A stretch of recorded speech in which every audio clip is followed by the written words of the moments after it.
Lawyer Mark Silverthorne, author of The Wolf at the Door, explains why collection agencies are willing to negotiate handsome deals to settle unsecured debts.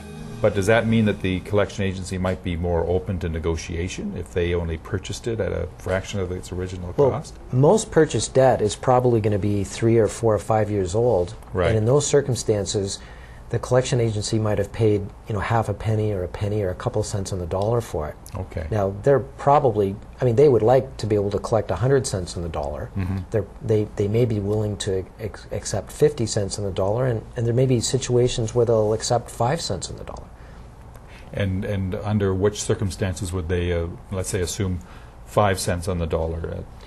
When would they? Well, if I'm negotiating with a collection agency, I'm going to want to know what the date of the last payment was on the account. In Ontario, we've got a 2-year statute of limitations.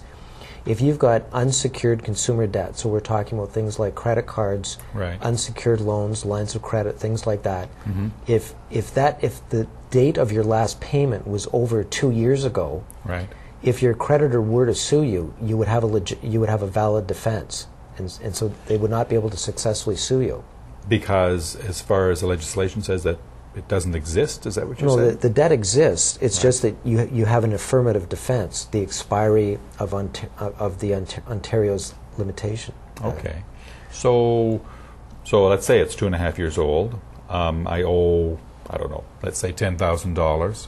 So you're saying after that 2-year period is over with, if they try to come after you and try to sue you for that, well, they're probably not going to sue you, because if they did, if you filed a defense and pled the expiry of the limitation right, period, you're going to be successful. So in those circumstances where the limitation period has expired, right, you've got a couple of options. One is to say, I'm just not going to pay it. Now, right, if you do that, that's going to have a negative impact on your credit score. Yeah.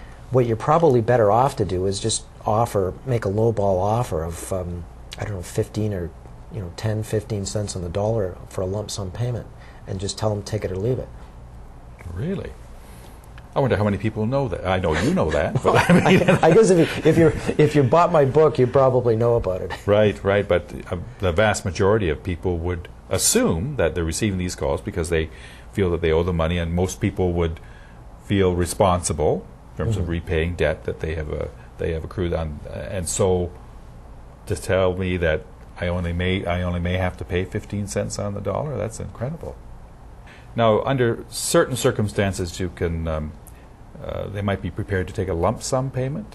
When would that be the case? It is possible to sort of pay off an outstanding debt using monthly installments. Now, if you do that, the creditor or the collection agency is going to expect that you're going to pay 100% of the outstanding balance. Okay. If your goal is to pay something less than 100% of the outstanding balance, then it's going to be necessary for you to make a lump sum payment. And that's typically one payment, or in some cases you might be permitted to make the lump sum payment. They may split it up and let you make it over 30 or 60 days. So if you're assuming that you can make a monthly payment a little bit, they're assuming then that you're open to paying 100% then. That's right. Yeah. What you can't do is you can't do a settlement of a debt at a significant discount and do it using monthly installments. You're not going to be able to do that. Stop collection calls today with one simple letter.